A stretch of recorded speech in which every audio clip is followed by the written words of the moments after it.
Hey everyone, this is Rick. Back to do another blind reveal today. These cards just got back graded from PSA. This is going to be my third overall graded return and second one from PSA. So for all those that have watched my prior reveals, thanks. Really appreciate you guys watching and all the comments too. It's fun to get some feedback and such. So today we're going to go through. I've got a couple of Roses, Mays, Palmers, Aaron. Mantle, Carews, several Clementes, Colavitos, and then one that I'm really excited to check out today and reveal is a Nolan Ryan rookie card. Obviously is a 1968 card. So I threw in a couple of 80's cards with Mattingly, Gooden, and a fun error card that we'll take a look at. But mostly what we're going to see today are 60's and 70's cards. My guess is these aren't going to be graded out. Probably in that, more than that 5, 6, 7 range. So anyways, let's get to it. I got 26 cards that we're going to run through, and I'm going to try to run through these pretty quickly to keep everyone's attention and interest. So here we go. So first card out, we have a 1965 Pete Rose. This one graded out as a 5. One of the things that I looked at when I looked at the scans here going through these were a lot of them are in pretty good shape, but the centering on the ones that I submitted here today are not ideal. So I think we'll see a lot of these 5, 6s, and 7s come back. So first card is a 5.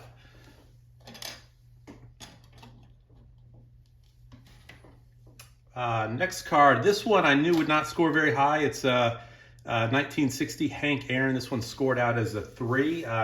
Just love this year. Fun year to collect some obviously some fantastic rookies and Hall of Famers that came out of 1960. So anyways, a 3 for Hank Aaron.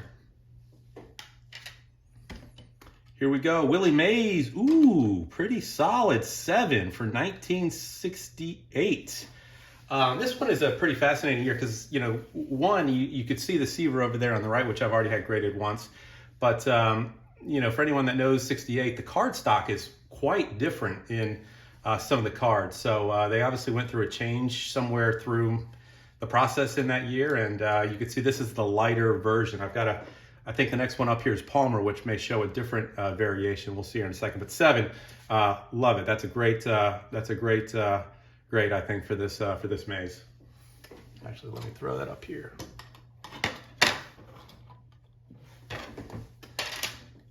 And here we go. Here's a Palmer, and this one scored as a 6, same year.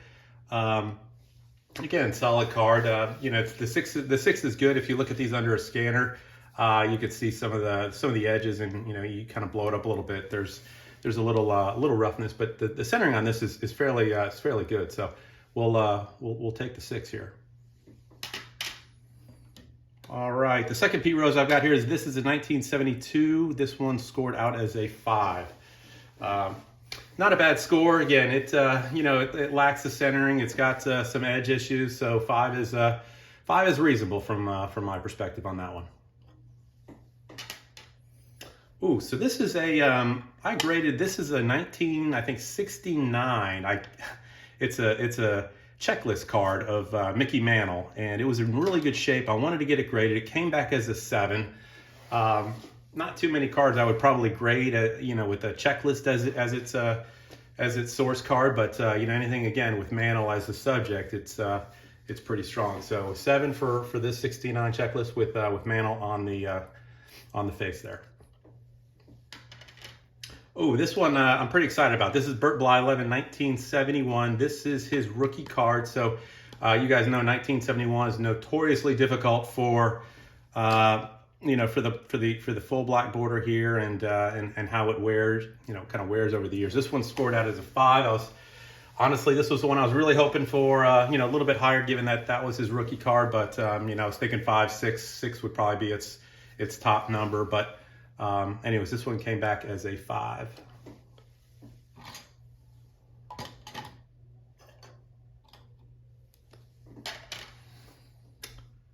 Let's see. Oh, this is a 1969 Raleigh Fingers rookie card that I thought was in fantastic condition. Thought this one could score 7, 8, and came back as a 7. So Really great card, very well centered, great color on it. You can see the other two, Bob Floyd and Larry Burchart. Don't know much about either of those two, but obviously Raleigh Fingers went on to have a great career. And as you can see, this is pre handlebars for old Raleigh. So anyways, great to see another solid 7 come back. We're going to start the run of Roberto Clemente. So again, with Roberto Clemente and many of these stars from the 50s, 60s, and 70s, I felt that getting these graded is more valuable. Putting them in a slab is more valuable than leaving them in raw condition. Even though this one came back as a 3, not in the best shape, but this one is a 1970 Roberto Clemente. A couple Rocky Colavitos coming up. This is a 64. This one, I believe, was one of the much better condition cards that I submitted. So 64 Colavito, and came back as a 7. So again, I know PSA is super tough with grading, and I know 7s nowadays for anything in the 60s, 70s is tough to come by. So I've learned from the comments that you guys have shared that 7s are very strong, and not to be disappointed by that. So Rocky Colavito, for any fans from his days back in the days when he played for the Indians, this is when he I guess moved over to play for the Athletics at some point. So Rocky Colavito, and I will put him in the background here.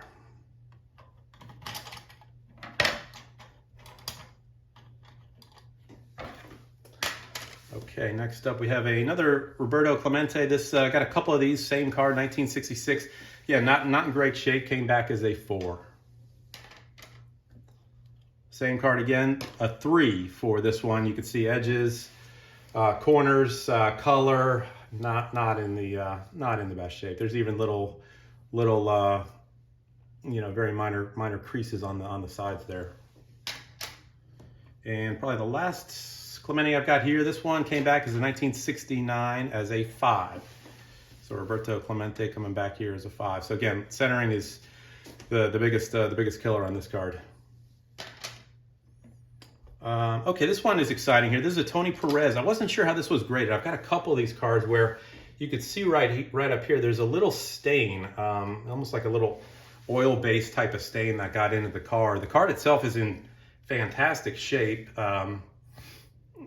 Maybe without it, it might have got a 7, but it does have that blemish, which obviously takes away from some of the eye appeal. The 5, I'm happy with, but I felt like this could have been anywhere from a probably a 3 to maybe a 6. So happy to see a 5 come in. Okay, here we go. This is an exciting card. 65 was had a trio of home run hitters here with Harmon Killebrew, Mickey Mantle, and Boog Powell. So again, a Mantle card with Killebrew on it. 65. This one came back as a 4. Oh, and I said there wasn't. This is one more Clemente. This one came back as a 6. This 69 here. So a little higher score. Again, I think the sharp corners on it. Great color, all around. Great card. Centering is was the beast. This one, so this is the only 50s card that I submitted this time around. This is a 57 Rocky Colavito. So this one came back as a 6 for a 1957. It's again great shape overall, and just a great card to have going back all the way to the to the mid 50s. Okay, Rod Carew, 1970. So centering on this one was fair. I think the grade on it was more than fair to see a 7 come back on this. I would have guessed this one may have even come back lower, but again, the 7s are ringing true here. So happy to see Rod Carew, Hall of Famer, and just a great collection of his cards are fun to have. Let's see. Okay, Tony Olivia rookie card from 1964. He's paired up there with Jay Ward from the Minnesota Twins. So Tony Olivia, this one came back as a 6. All right, so this is the big exciting card I'm going to show you before we get to the few cards that I have from the 80s. So coming up here, drum roll, is the 1968 Nolan Ryan iconic rookie card. My hope on this one is that it comes back, more from an off-center perspective as a miscut. You'll see when I get to the front, it doesn't look awful on the back, but you could see it's definitely off-centered, but I'm just hoping it doesn't get that miscut qualifier. So here we go. It did. It came back as a 6 and a miscut. That's too bad. But you could see it was, it's the right call, right? I mean, it's right there on the border. You can't see past that, the black line of the border here on the left. Happy to see the 6 come in, from an overall quality perspective. But the miscut was there, and no, nothing you could do about it. I had a feeling. I thought it'd be kind of 50-50 on it, but anyways, such a cool card, such a great story. Just recently watched the Netflix series, or the Netflix documentary Facing Nolan. Fantastic. If you haven't watched it, go check it out. You'll love Nolan Ryan even more so. Okay, there we have Nolan Ryan. I'll leave this one just kind of sitting here by the side. All right, now I got a few 80s cards that we'll go through. I submitted these because, one, there's a couple rookie cards, and two, some of them were in really great shape, hoping for 9s and 10s. We'll see if that happens. So first one up is a Steve Garvey, 1980. Again, I thought this was just pure all the way around, and it got an 8. So I'm still working my way to try to find how to get to a 9 and a 10. Hopefully one of these last few cards I'll get there, but Steve Garvey, 1980, came back as an 8. All right, we got Doc Gooden here. This one was, I have got several of these. I picked the best one of the bunch, 1985, Dwight Gooden, rookie card here, and scored it. First 10 ever from PSA. Oops. Love it. That's great. It really was in great shape. I'm glad they acknowledged that, and super pumped. Got my first ever 10 from PSA.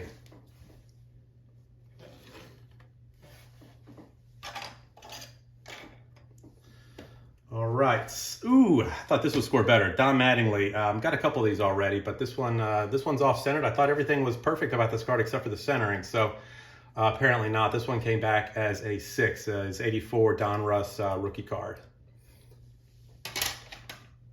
Next up, we have Donnie Baseball's Fleer 1984 rookie card. This one came back as a 7. Again, I thought this was going to be stronger just based upon, centering is slightly off. Those Fleer cards from 84 are just notoriously difficult to from a centering perspective. But anyways, Don Mattingly 84 Fleer came back as a 7. Okay, 2 more cards to go through here, and I'll save the last one, which is the Fun Air card for last. Ricky Henderson, this is his second year card, 1981 Topps, came back as an 8. Pretty strong, considering I think the centering is a little bit off, but overall the card, the condition itself is really strong. So second year Ricky Henderson, I think the value of his cards just continue to climb up, and as it should, and his records and what he did over his years were pretty remarkable. So Ricky Henderson has an 8.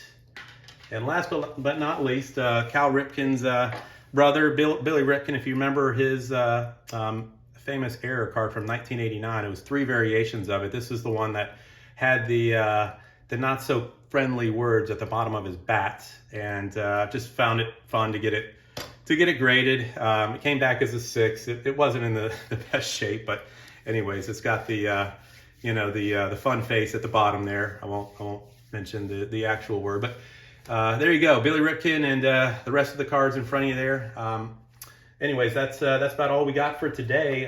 Thanks for watching. I'm gonna have another batch coming back here, I think in a couple weeks. It won't be as long before I post the next one, so I've got about 4 or 5 in the queue. So you never know with PSA how things take, but that's where we are. That's what we got. Thanks for watching. Always appreciate your comments, perspectives. Please leave them. Please watch. And anyways, take care, collectors. Talk to you later.